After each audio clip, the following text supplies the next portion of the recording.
What's going on, Bears Nation? Welcome back to Bears News Fan Report, your home for the most comprehensive coverage, the sharpest analysis, and all the insider information you need about our Chicago Bears. I'm bringing you something today that's going to get you fired up about the direction this franchise is heading. We're talking about roster construction, strategic additions, and a name that could become absolutely crucial to our defensive identity moving forward. Stick with me through this entire breakdown, because the implications of what I'm about to share will change how you view our upcoming draft strategy. You know, there's a moment in every franchise's evolution where the conversation shifts. It's subtle at first, almost imperceptible, but once you recognize it, everything starts clicking into place. For the Bears, that moment is happening right now. We're no longer in foundational rebuilding mode. That phase is behind us. The pieces are on the board. The culture has been established. And now we're entering something far more exciting, the reinforcement phase. This is where championship rosters are built, my friends.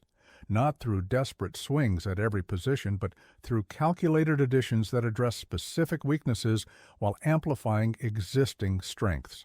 And as we look ahead to the 2026 draft, the Bears' strategy is becoming crystal clear.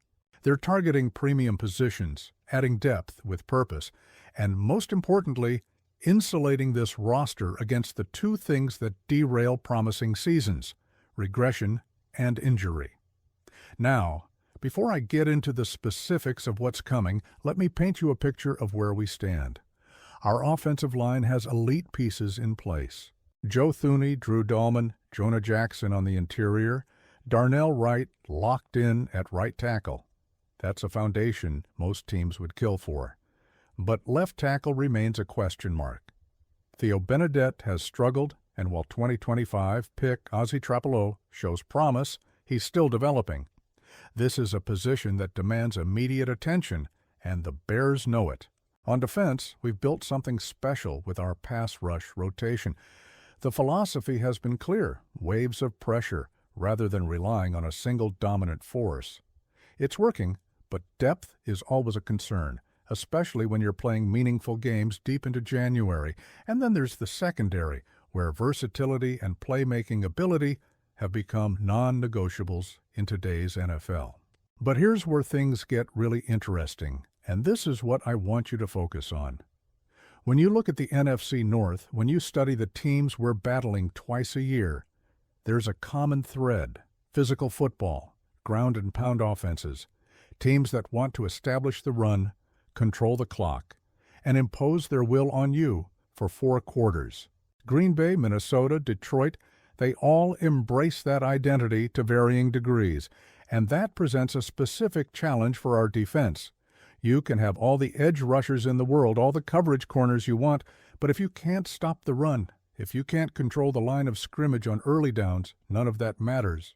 You get put in third and short situations where the offense has every option available. You wear down your defense over the course of a game. You lose time of possession battles, and eventually you lose games you should have won. The Bears front office understands this reality, and they're preparing to address it in a major way. As we project forward to April's draft, one name keeps emerging in the middle rounds that would fundamentally change our defensive identity up front.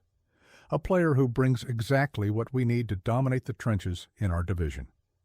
Let me walk you through the draft strategy as it's shaping up. In the first round, picking at number 25 overall, the Bears are looking at Caleb Lomu from Utah. Not a flashy pick, not a name that's going to generate massive headlines, but exactly the type of investment that keeps a roster competitive for years. Lomu is one of the premier tackle prospects in this class, bringing size, athleticism, and a physical presence that would immediately upgrade our left tackle position. Pair him with our established interior and right on the right side, and suddenly we're talking about one of the best offensive lines in football. Second round, number 57 overall, Akeem Mesidor from Miami enters the conversation. A big, long, powerful edge rusher who's been somewhat overshadowed by his teammate Ruben Bain, but whose production and tape speak for themselves. Mesidor adds another weapon to our pass rush rotation, another body that can generate pressure and keep fresh legs on the field in crucial moments. Third round, number 89, Keontae Scott, also from Miami. The Bears have had success dipping into that pipeline before with Tyrique Stevenson, and Scott brings a similarly versatile profile. He's a riser in this class, a defender who finds the football regardless of where you line him up. Nickel corner, perimeter, safety-like defender in sub-packages, his instincts and playmaking ability translate across multiple roles. But now we get to the fourth round, pick number 131, and this is where I need your full attention. This is the selection that could define our defensive success in the NFC North for years to come.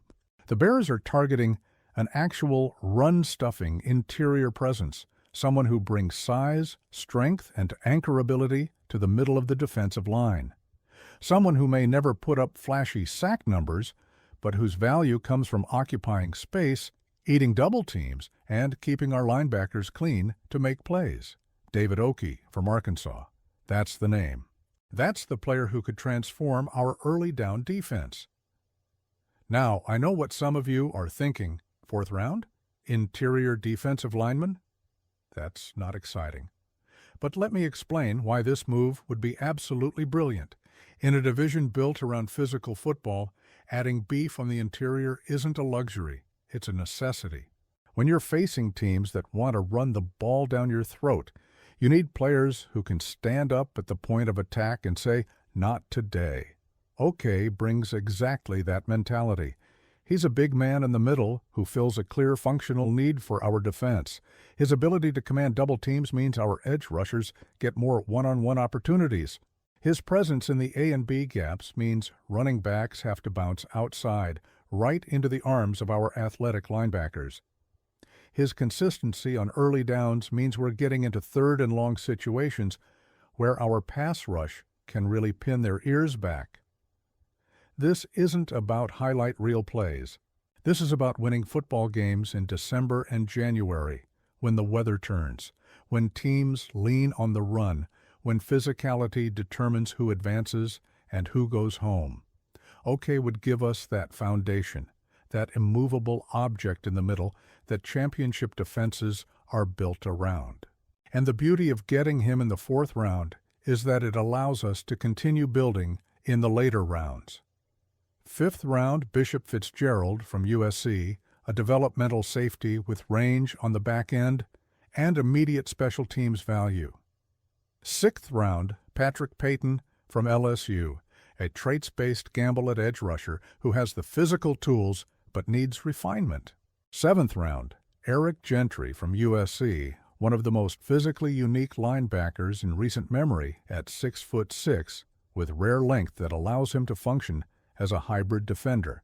Each of these selections addresses a specific need while adding depth and competition to the roster. But it all starts with that interior defensive line addition. Okey represents the type of smart, strategic thinking that separates good drafts from great ones. He's not going to sell jerseys. He's not going to dominate social media highlights. But he's going to help us win division games. And at the end of the day, that's all that matters. Think about what this means for our defensive coordinator's flexibility. Suddenly, you can be more aggressive with your linebackers because you trust the interior to hold up. You can bring more exotic blitzes because you know Okey is occupying blockers in the middle. You can play more single high safety looks because you're not worried about getting gashed on the ground. This is how you build a complete defense, not just through flashy edge rushers and shutdown corners, but through foundational pieces that do the dirty work, that allow everyone else to shine.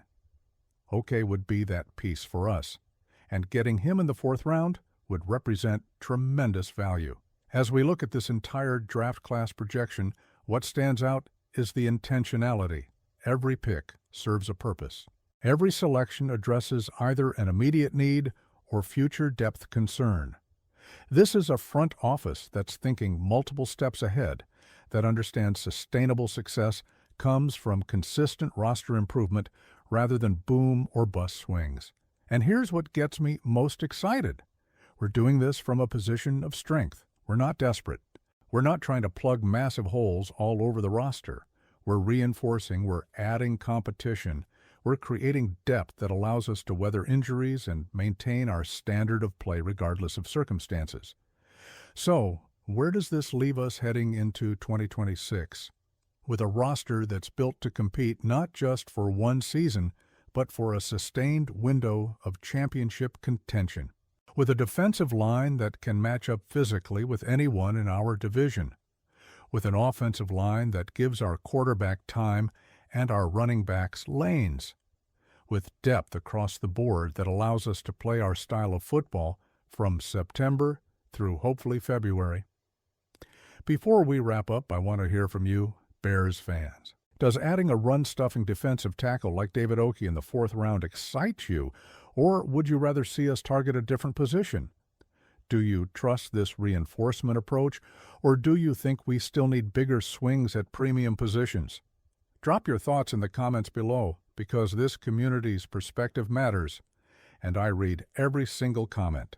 If you want to stay ahead of every Bears move, every draft projection, every roster decision as we head toward 2026, hit that subscribe button and turn on notifications. I'm bringing you daily content that breaks down exactly what's happening with our team and why it matters. Share this video with your fellow Bears fans. Let's build the strongest community in the NFL, and let's get ready for what's shaping up to be an incredibly exciting future. I'll catch you in the comments, and I'll see you in the next video with more exclusive Bears coverage. Bear down!